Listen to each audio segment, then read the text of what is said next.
I also wanted to talk about a couple other things that I think are important to this issue and that I think needs to be understood that is not necessarily understood. And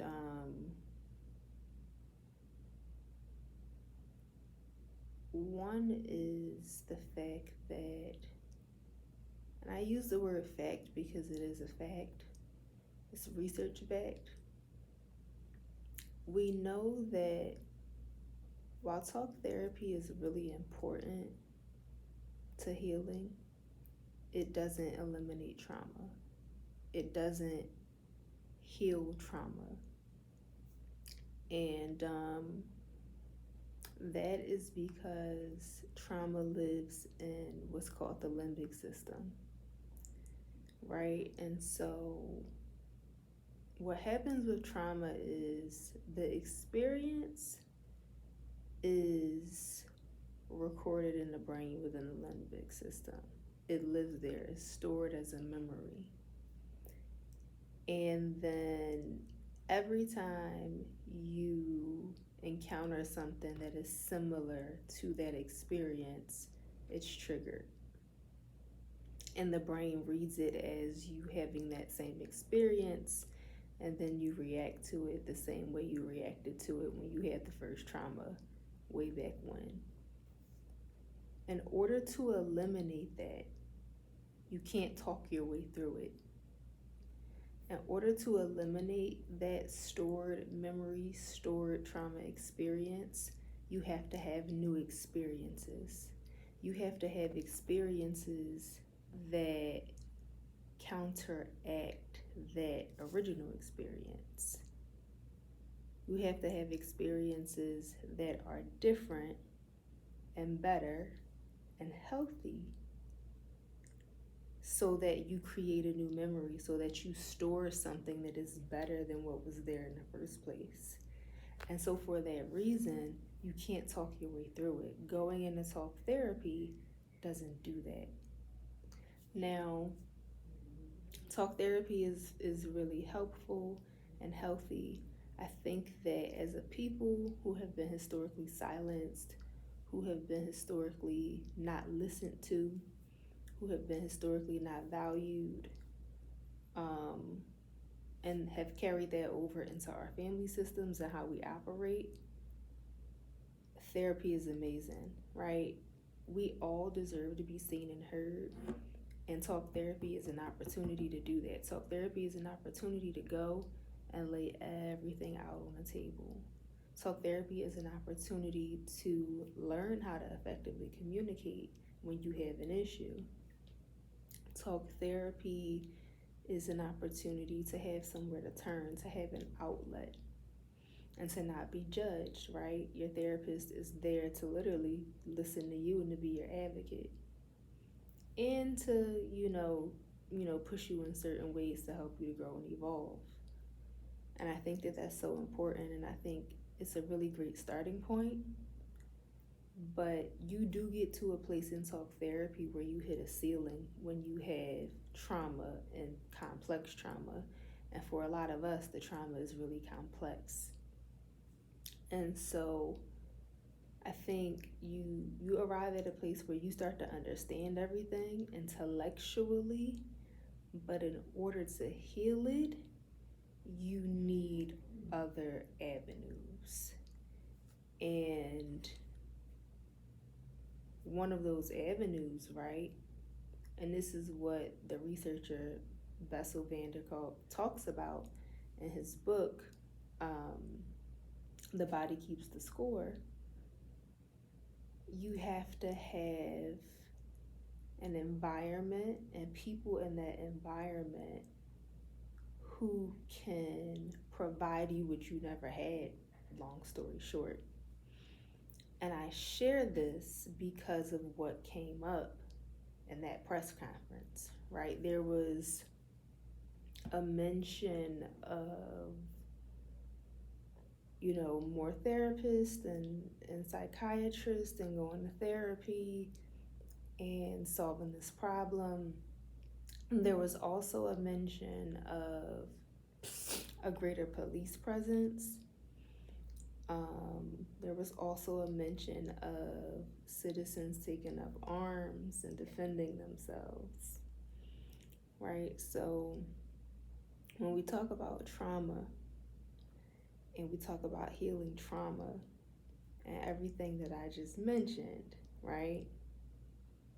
Does it make sense and is it going to be helpful to have a greater police presence? Is a greater police presence going to create that environment that I just described? Are everyday citizens taking up arms, right?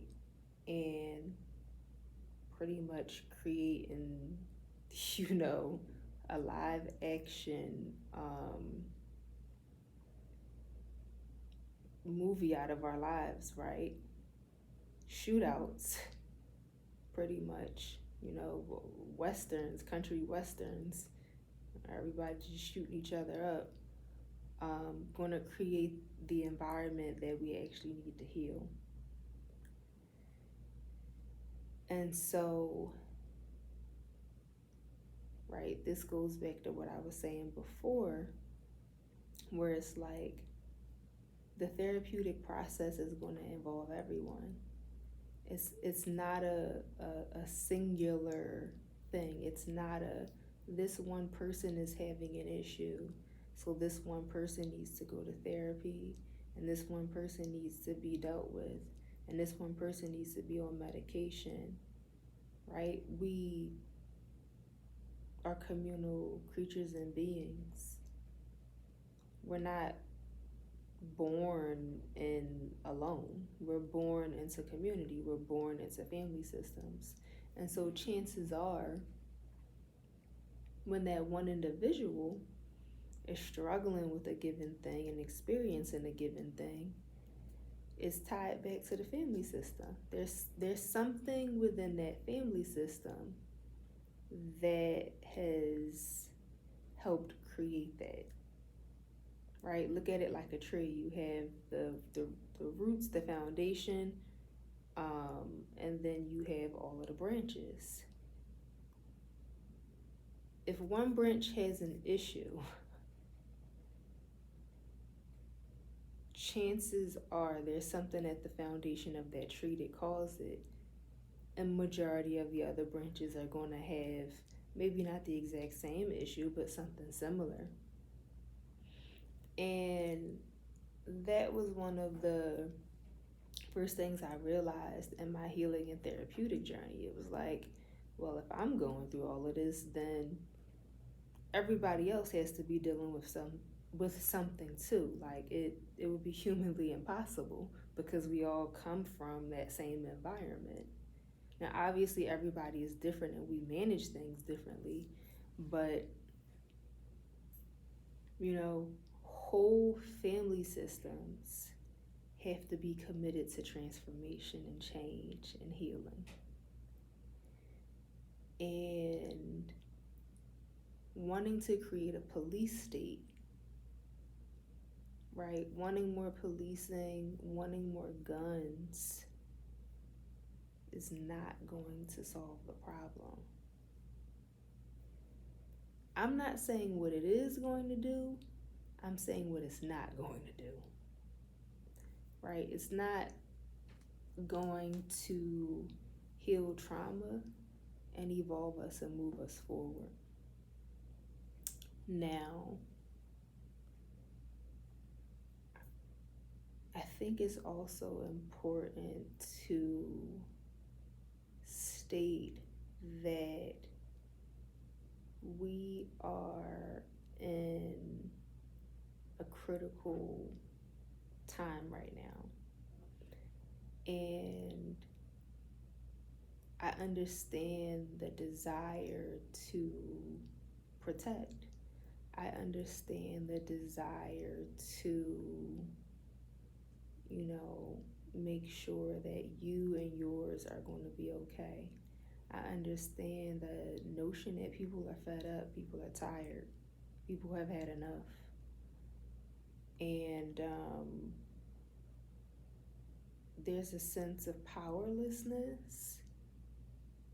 There's also a sense of fear, right? Whether folks want to call it that or not, I think there is a sense of fear, which is why the knee-jerk reaction to that fear is like, all right, well, if this is what they want to do, if they want to shoot up, and then we're gonna meet them where they are. And I realized that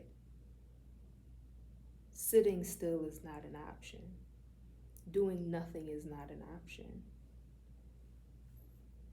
I think it's also important to understand the nature of the moment, though, right? The nature of the moment. What's happening right now is not an accident. It's not an accident at all. It is a requirement, right? It is a diagnostic period. It is a reckoning. It is a crisis point. And what a crisis point is designed to do is to get you to move to action in the most strategic way, right? When you're on the edge of a cliff about to fall off, you have to act. And you have to act in a way that is most strategic in order to save yourself. And so I don't think that the most strategic way for us to save ourselves is to respond in the ways that were talked about in the press conference. Right? We have to realize, again, going back to the spiritual, that we're spiritual beings having a human experience. And there are certain laws of nature that are always at play, right? We are at an ending, right? An ending of what was, an ending of the way things used to be, how we've operated up until this point. And every ending is a beginning, right? And so the opportunity with this crisis point that we're at is to come to an understanding of why it exists in the first place, how we got here, and then to come up with a plan to move forward in a way that ensures that it never happens again, that ensures that we are operating from a place that is the opposite of how we've been operating, to ensure that we lay a new foundation so that we can be happy and whole and healthy and not have trauma as our foundation.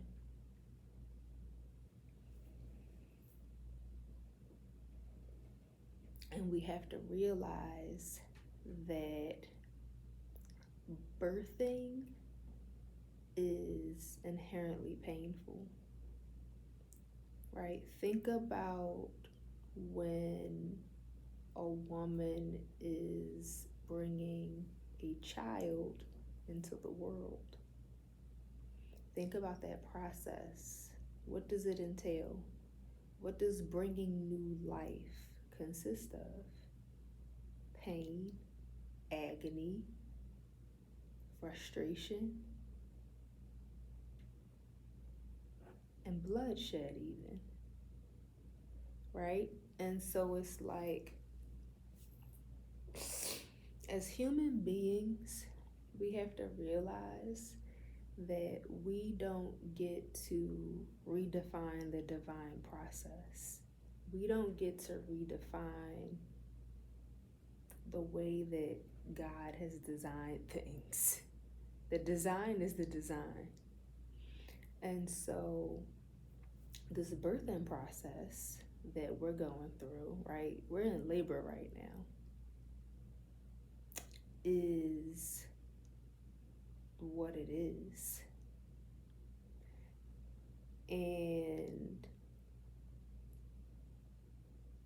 in order to get to the other side so that we have the new life, there are certain things that we have to endure. There are also certain things that we have to choose and put into place, right? So that we have the brighter and better tomorrow. And so the question that we really have to ask ourselves at this point is, what are we willing to do? What are we willing to sacrifice? What changes are we willing to make as individuals in our own lives so that we lay the foundation that we want to have, that will allow the new plants, the new trees to spring forth, that will look nothing like what we've had up until this point. And everybody plays a role. This is not a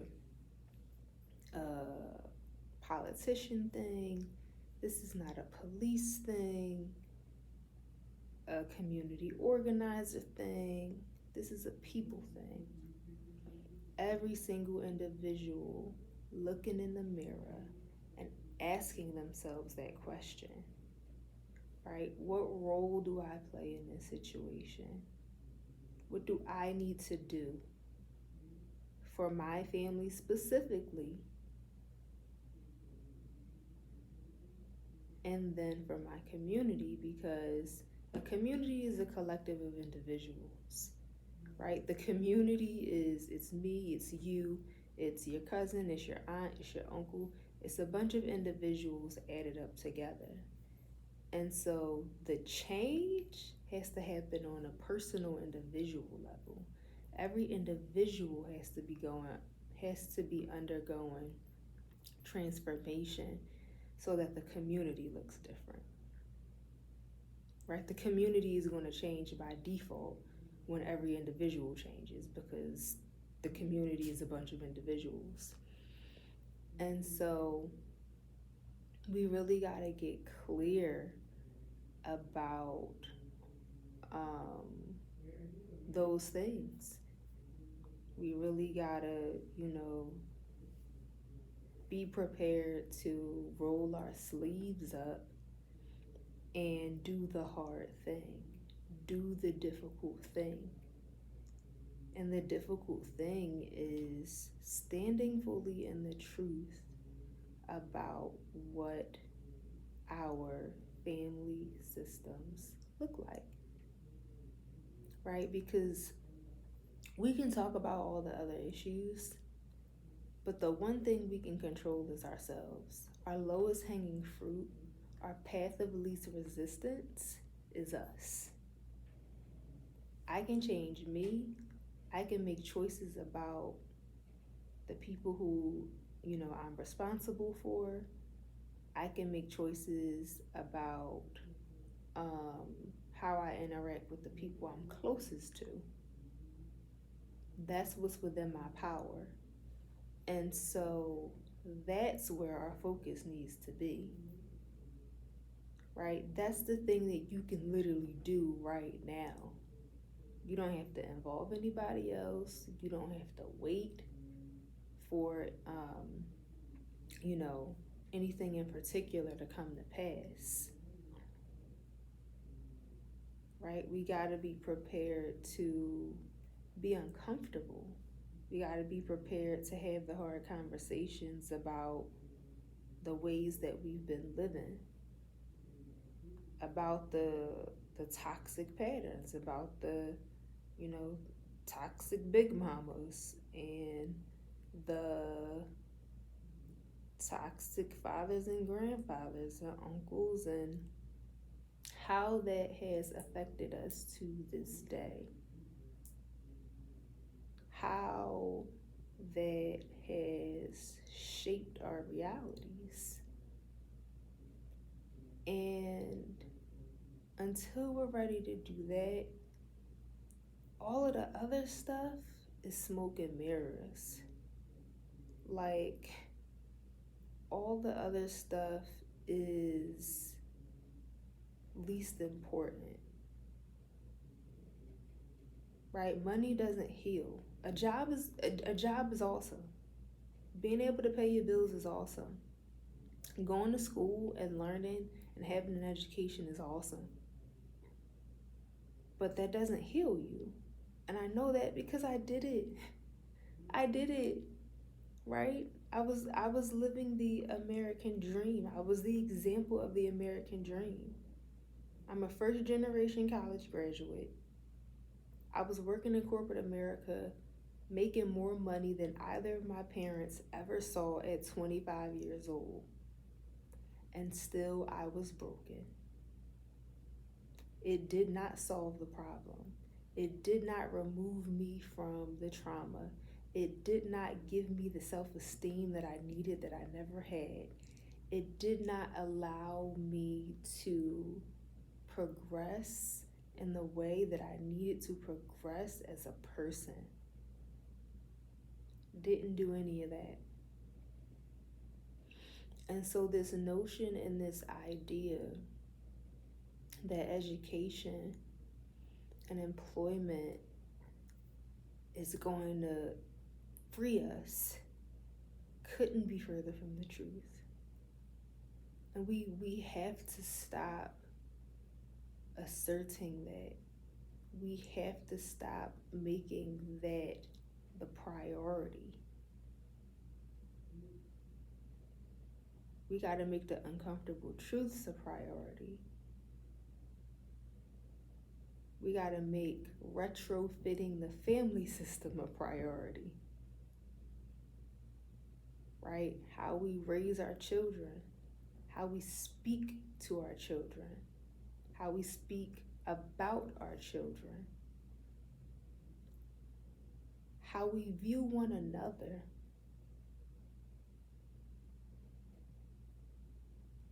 Calling a wounded and an unhealed child a miscreant is not it. Is not it at all.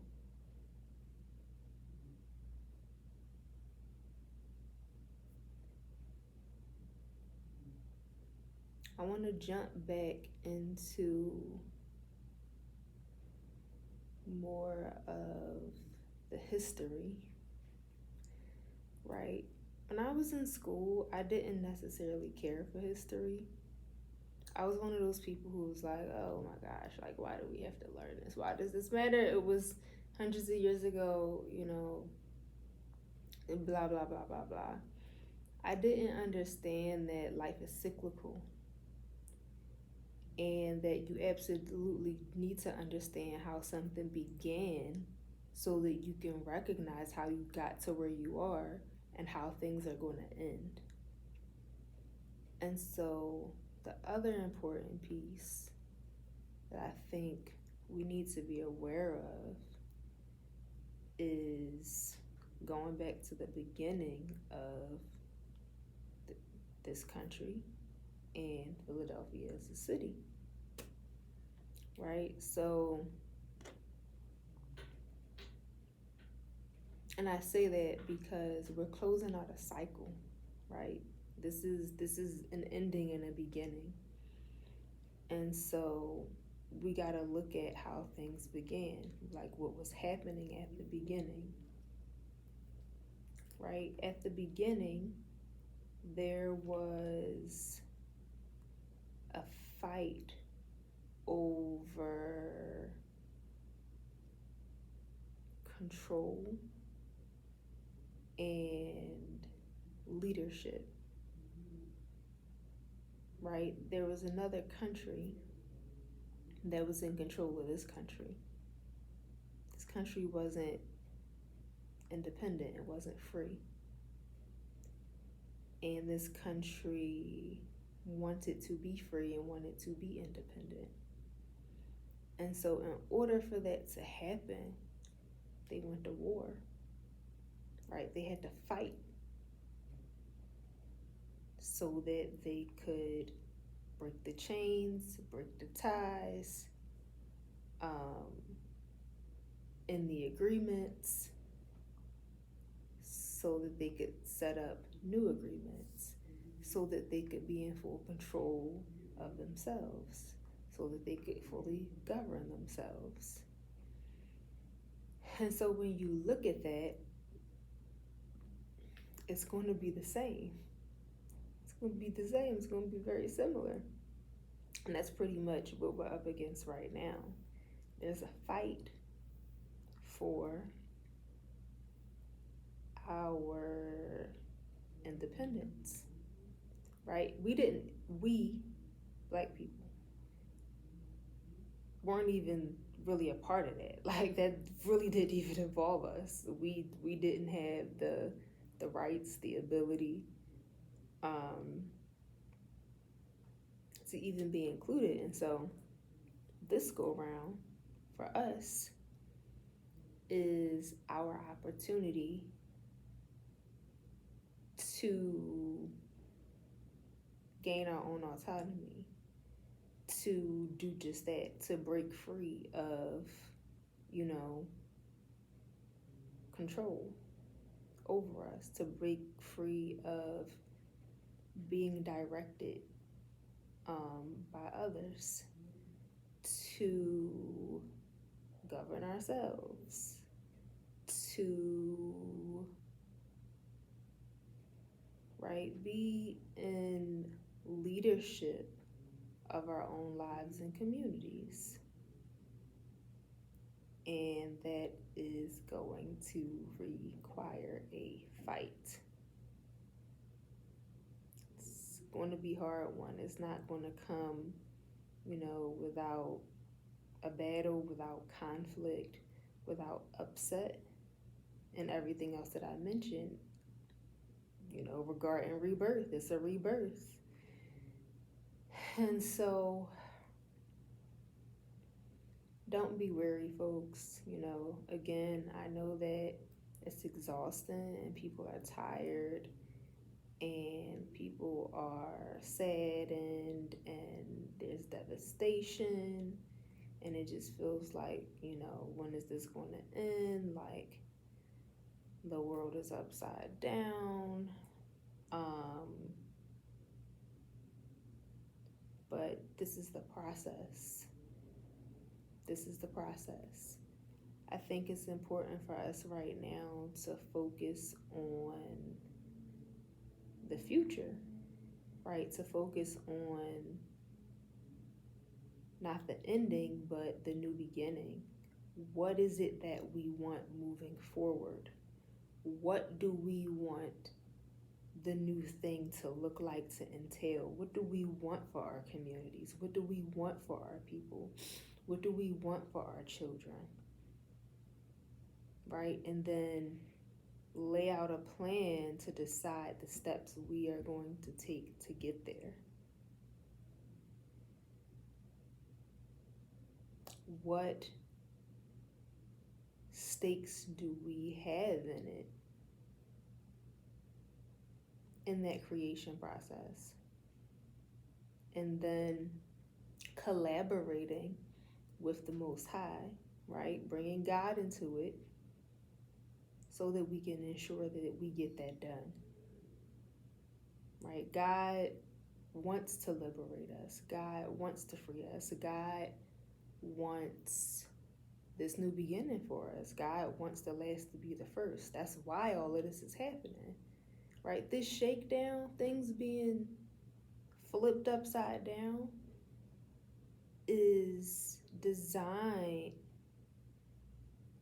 to bring about the end, right? Had the shakeup not happened, had business just been as usual, business would be as usual. There would have been no reason or no impetus or inclination to really try and do something different. When you're comfortable, you're comfortable.